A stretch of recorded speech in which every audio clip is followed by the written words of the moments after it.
Hello everyone, it is I, the Fable of Fables, your new best friend. How are you guys doing? I love the Fallout series. The Fallout series has like a weird place in my heart because the fact that the first Fallout game I ever played was Fallout 3. And then years later I played New Vegas, and then I tried playing Fallout 1 and I sucked at it. I'm not afraid to say I was really bad at the Fallout at playing Fallout 1 and 2, guys. I couldn't do it. I tried. I bought it at the I bought it at a Walmart when I was on vacation.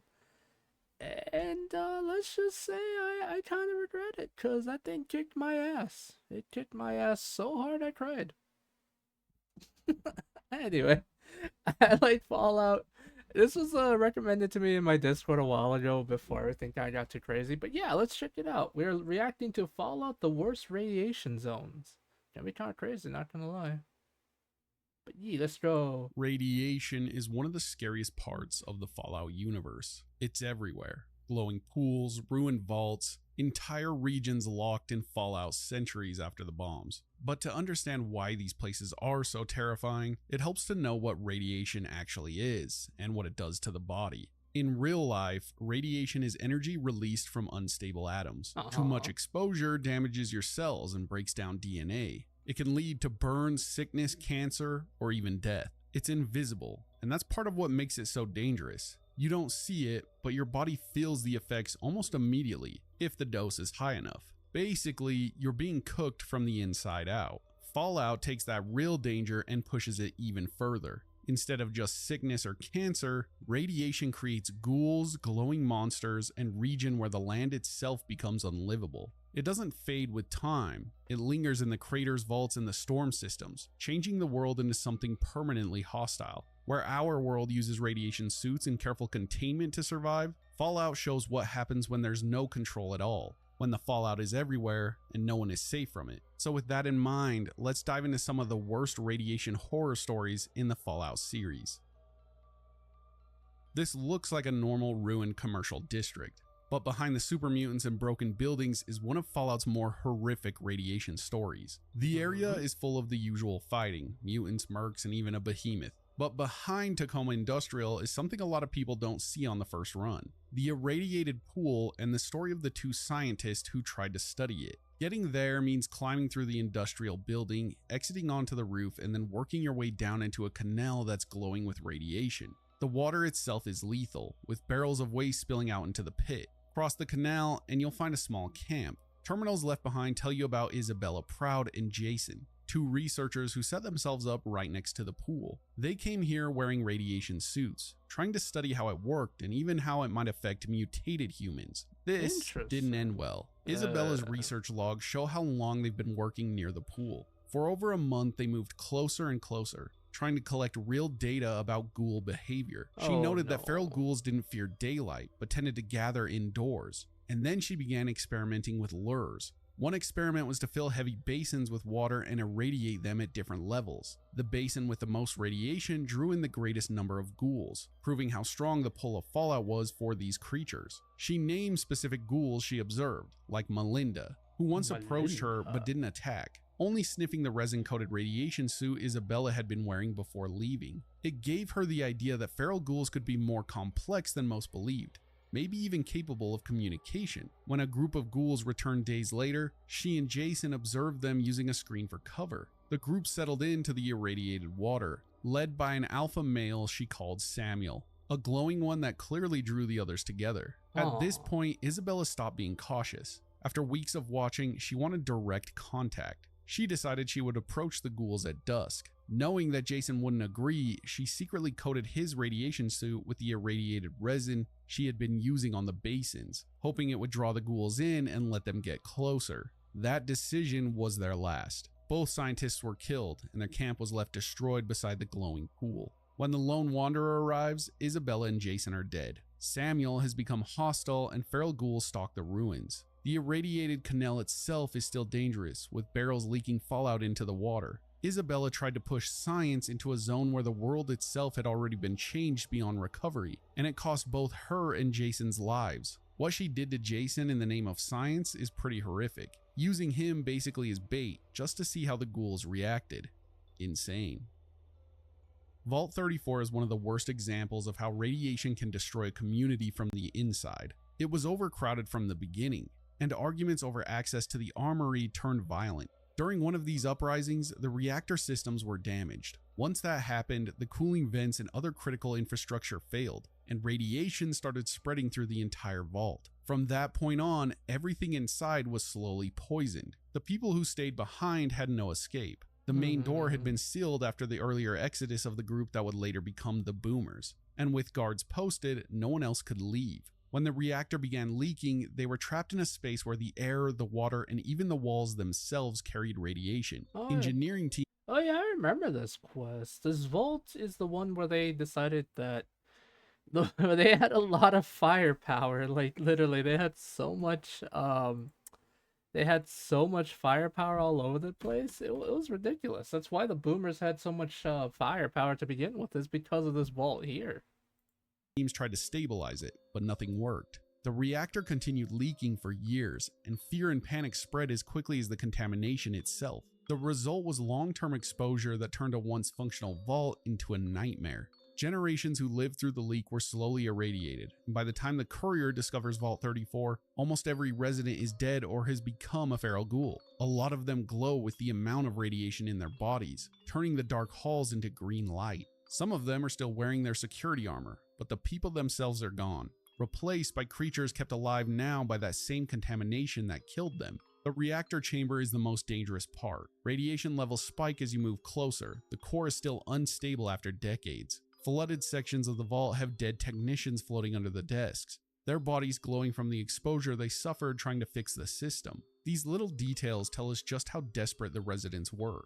They worked until their last breath, right next to the very source of radiation that was killing them. What makes Vault 34 even worse is the damage wasn't contained inside. The radiation leaked into the ground outside the vault. By the time the NCR started farming nearby, the contamination had reached their sharecropper fields, threatening crops and food supplies. A disaster that started as an internal fight inside one vault spread into the Mojave, and it's probably going to affect the land far after the incident. A single moment of chaos damaged the reactor, and the fallout turned an overcrowded vault into a prison filled with radiation. The survivors were changed into ghouls, and the land around it was poisoned. In Fallout, radiation lingers just like in real life.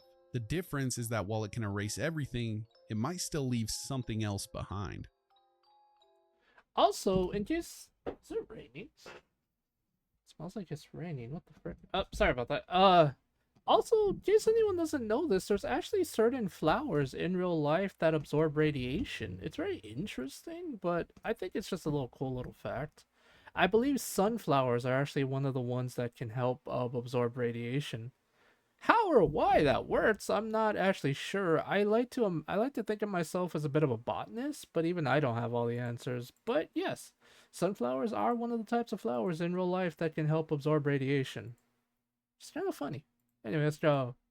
The glowing sea is the most irradiated place Oh in the yeah, entire that place is Commonwealth. horrifying. It sits in the southwest corner of Massachusetts, and it became ground zero when a high-yield nuclear bomb hit during the Great War. The explosion destroyed mostly everything in the blast zone, and it left behind a permanent radioactive scar that spread for miles. The glow from this region can be seen from far across the map. Radiation in the glowing sea is not just background aesthetic, as we know. The levels are so high that unprotected people can die within minutes. Water sources give off far more rads than anywhere else in the Commonwealth, and walking into the open ponds is lethal in seconds. Even standing on the ground here means absorbing a constant dose. It shows us what an area looks like when it's been locked in Fallout for over 2 centuries with no recovery at all. The land is dead and warped. The trees are reduced to blackened stalks, and the ground is cracked and sunken, and most of the buildings are buried or broken into pieces. The crater at the center is a hollowed out scar where the blast hit hardest, and that's where the children of Adam have built a small settlement.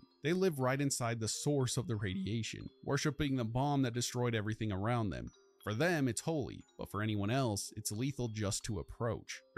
Also, something weird about the Fallout universe is the children of Adam are actually immune to radiation, which doesn't make any sense, but when you really think about it, it's possible that their god or their eldritch god makes them immune to radiation. But I don't know, it's freaking interesting. Like, Like legitimately, I think it's something that has to do. I think there's like a radioactive elder dot or something, because elder dots can be a lot of things. And anyway, I'm pretty sure it's a radioactive elder dot that's made them immune. Why? I don't further know, but it's a thing. Radiation in the glowing sea doesn't stay contained there either. Rad storms are created in this region, carrying radioactive dust and clouds into the rest of the Commonwealth. These storms sweep across Boston, dropping the levels of radiation on people who have no choice but to take cover. The glowing sea continues to poison the world beyond its borders. Life that exists here is changed entirely by radiation. Death claws, rad scorpions, and other mutated insects thrive in the environment. Feral ghouls wander through the ruins, their bodies kept moving by the same radiation that tore them apart. Even someone like Brian Virgil, who was hiding from the Institute, is safe only because he's a super mutant. It's a place that forces people to change or die. The glowing sea is different from most other irradiated zones in Fallout because of its size and intensity. It's an entire region locked in Fallout, unlivable for normal people, and still strong enough to affect the rest of the entire Commonwealth. And who knows where else 200 years after the bombs fell. I wanted to bring up the sea, but I also wanted to talk about locations within it. So if something else comes up from the glowing sea, you know why. The Mesquite Mountains crater and Hell's Motel give us a good idea as to what happened to the Mojave when Mr. House's defenses failed during the Great War. House stopped most of the incoming warheads, but 9 of them slipped through. One of them hit this area southwest of Prim, carving a huge impact site into the desert. The blast left behind pools of irradiated water that still give off dangerous levels of rads centuries later. But of course, the crater isn't empty. Feral ghouls wander through it, drawn to the radiation. Some of them are stronger reavers, glowing from contamination they've soaked up over the years. This wasn't a place anyone could rebuild. It became a zone where the only things that could survive were creatures that thrive in the radiation and fallout. On the edge of the crater is Hell's Motel, a 2-story shack once used by a ghoul named Dr. Rotson. He set up his home right in the middle of the contamination, growing glowing fungus on the porch and filling his kitchen with irradiated food. Living in this zone may have been possible for him, but it was still deadly. By the time the courier finds this place, Dr. Rotson is already dead inside. His body left in a pool Family of blood secret while a technique. malfunctioning Mr. Handy roams the building. Probably the same. Okay, I'm sorry, but the fact that he said he's already dead inside, my brain literally thought, damn, that's a mood. I'm sorry, I said it. But seriously, my brain was just like, damn, that is a mood right there. Thing that actually killed Rotson. Radiation might give ghouls longer lives, but it doesn't make them invincible. Rotson tried to live out in a home in one of the most contaminated places in the Mojave, but eventually it might have caught up to him. But mostly I find this place cool because it is one of the locations of those 9 warheads. Does House really care about this place? Absolutely not. But I bet it irks him every time he thinks about those little mistakes. Vault 87 is one of the deadliest locations in the Capital Wasteland, and not just because of the I'm gonna be honest, when I played Fallout 3 back in the day, I've never actually found the entrance to Vault 87. Like legitimately, I never did. Mostly, I always just went through Camp Lamplight. You know, with all the stupid children in McCready as a kid. I always went through that. I always went through that part. I never actually found the 87. But I know it's highly irradiated, and if you go there, you probably just straight up explode.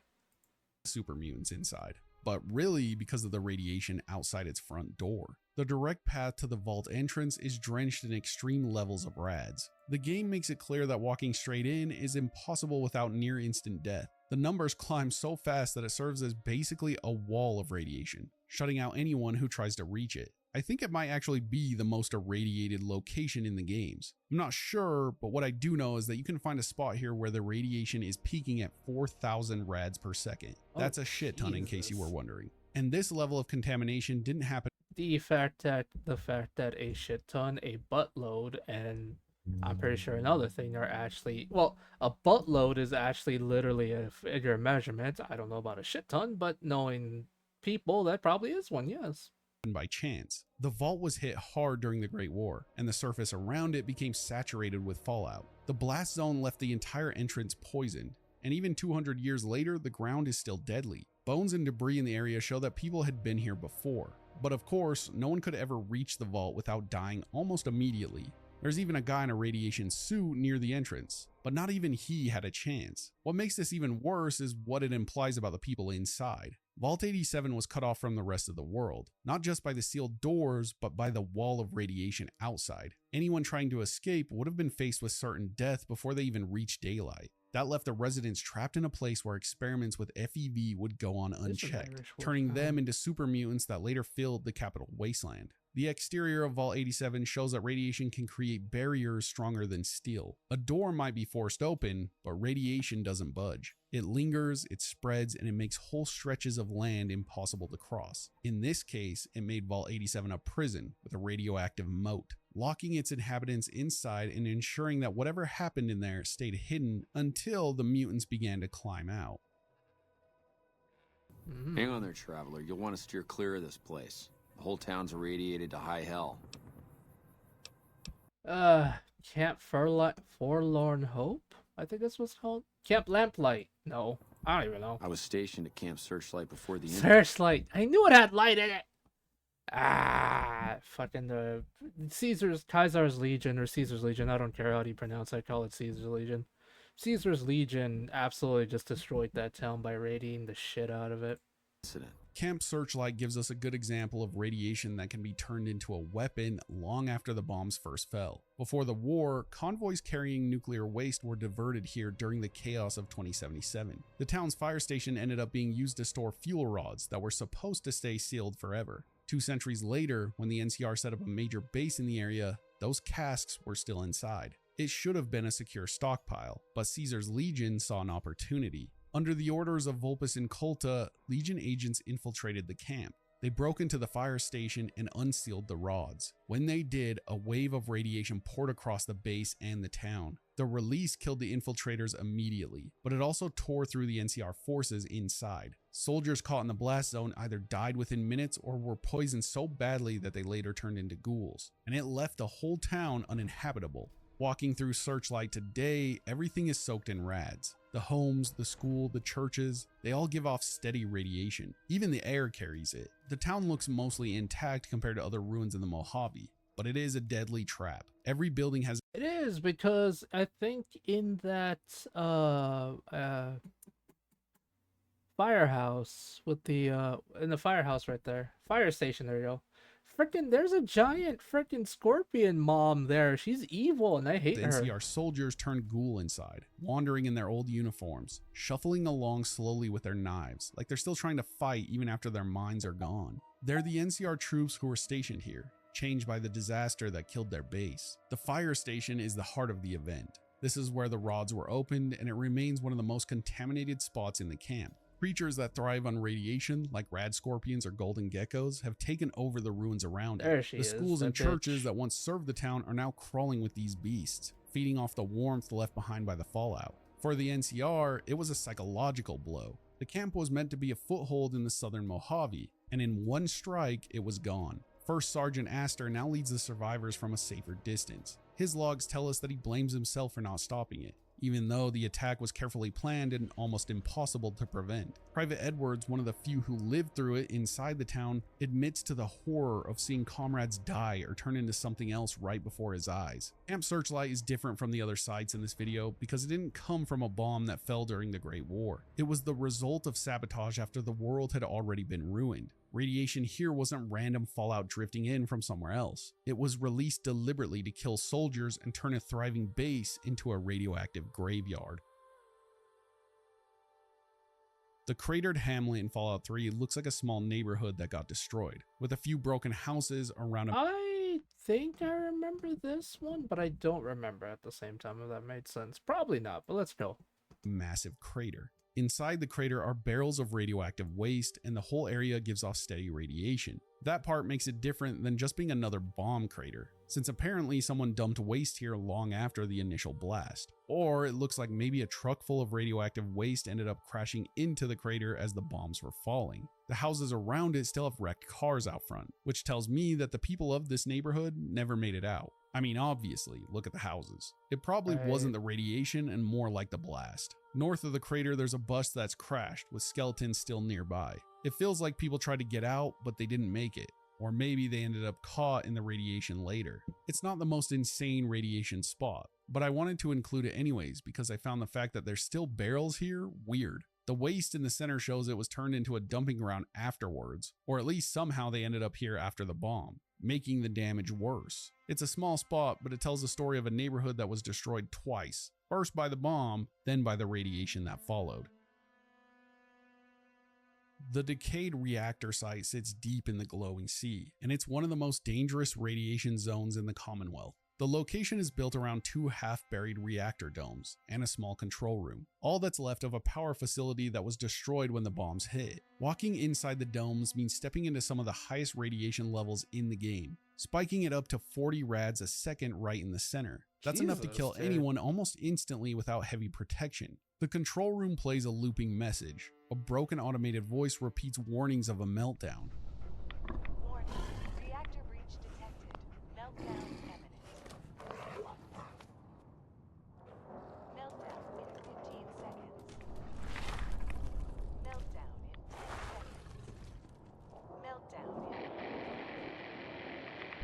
The message has been stuck on repeat since the day the bombs fell, a recording of an emergency that no one survived to fix. It's a reminder that when the reactor failed, the people inside had no time to escape. Radiation isn't the only danger here. In the southern dome, there's the body of a child of Adam, who died holding a gamma gun. It looks like they came here as part of their worship, treating the leaking core as a holy place. The fact that they never left shows the reality of what that devotion costs, total exposure until death.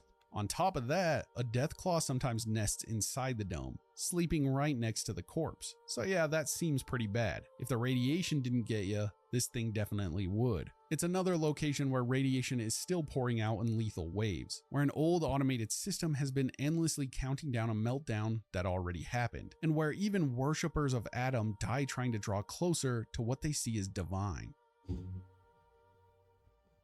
South of Chased Acres Dairy Farm, someone once tried to build a makeshift toilet surrounded by ruined cars. The idea seems to have been that Rex would keep Yaogwai or other creatures away. What they didn't account for was the fact that they built the entire thing on top of a radioactive pool of waste. Radiation seeps out of the ground here, strong enough to poison anyone who is nearby, just like everything else we've talked about. The outhouse itself sits right over the glowing water. It's clear someone thought they could claim this patch of land, maybe even make it livable, but the choice of building on irradiated ground guaranteed that wouldn't last. The pool below was already toxic, and the cars above just corroded in place. Walking in here feels like stepping into a failed experiment. The person who set it up didn't survive, and the outhouse is all that's left of their effort. At least I assume they're dead. What else could have happened to some guy taking a shit on top of a radiation-filled pond? Now the place just attracts dangerous wildlife like rad scorpions and Yaogwai. The irradiated outhouse doesn't have the same size or infamy as places like Vault 87 or Camp Searchlight,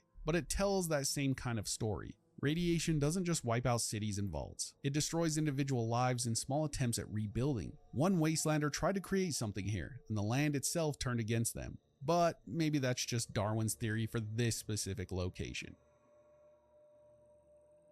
Swan's Pond looks like a quiet park in Boston, but the water... You know, the interesting thing is, I played Fallout 4. I've never beaten Fallout 4 because I actually got tired of that game. I did. I tried modding it to make it a little bit more fun. The mods didn't really help. Like my dear friend Comment says,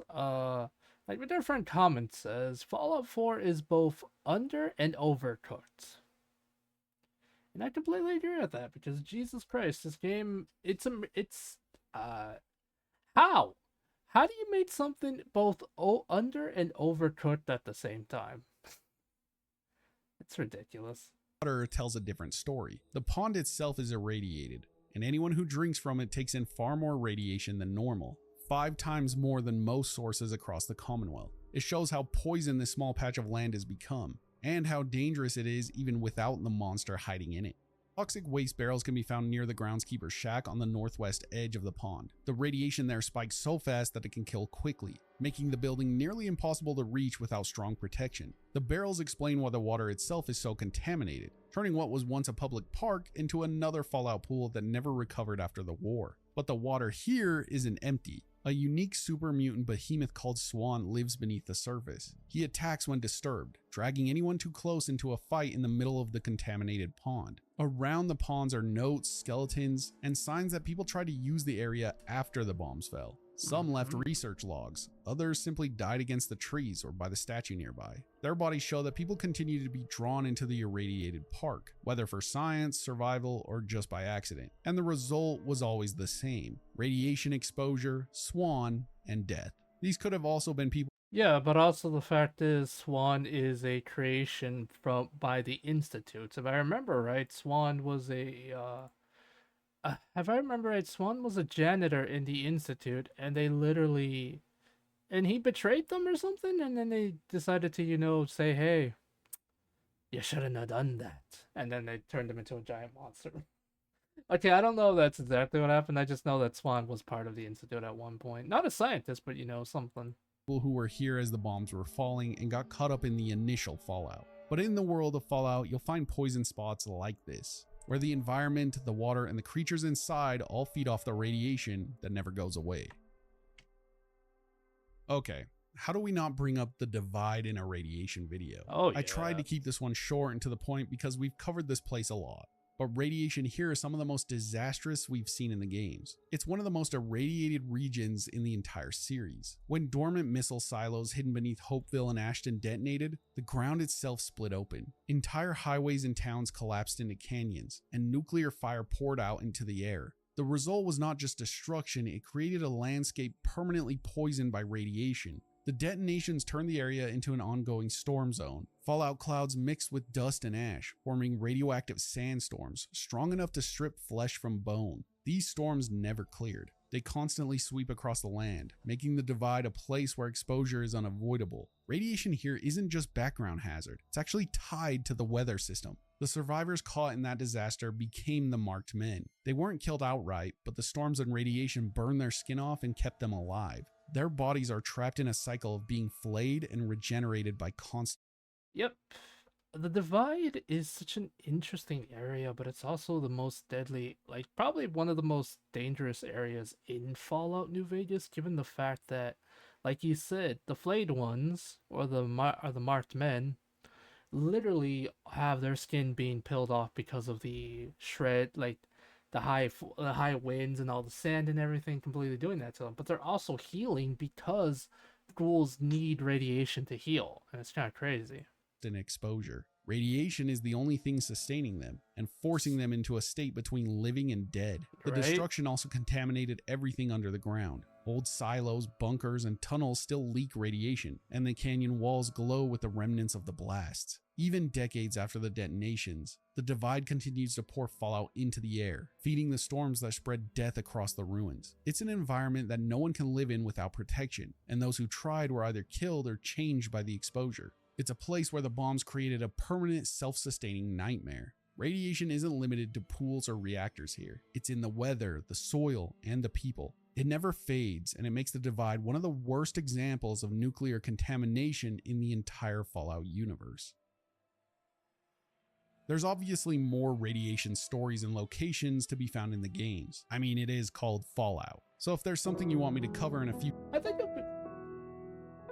I think it'd be kind of interesting if one day there was literally if we find out from a different state that it's been completely destroyed, like nothing can live there. That's what I want. I want to know what happened to the other states. Maybe one day we'll figure out that one of these states could be, I don't know, Colorado or something. I think we're going to Colorado.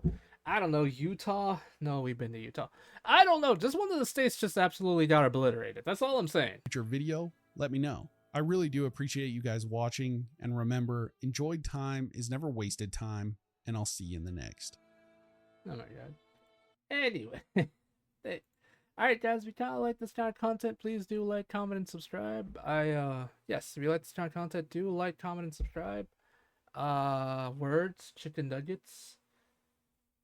Made sure to check out this lovely soul who made this video here. If it wasn't for him, we wouldn't be able to learn this kind of cool stuff. Thank you for whoever recommended me this video. And on a much more serious note, if you guys want to help me, I'm doing a small dono goal. I'm trying to save up enough money for my birthday. I want to buy a new PNG. You're probably thinking, but Fable, weren't you doing something like this earlier? Yeah, but some stuff happened and I had to give my money to my family. But yes, you guys want to help me, feel free to do so. You don't have to. It'll be greatly appreciated. It'll make it a lot easier on me since things are very complicated right now. But yeah, anyway, I love you guys. I'll see you all later. Bye.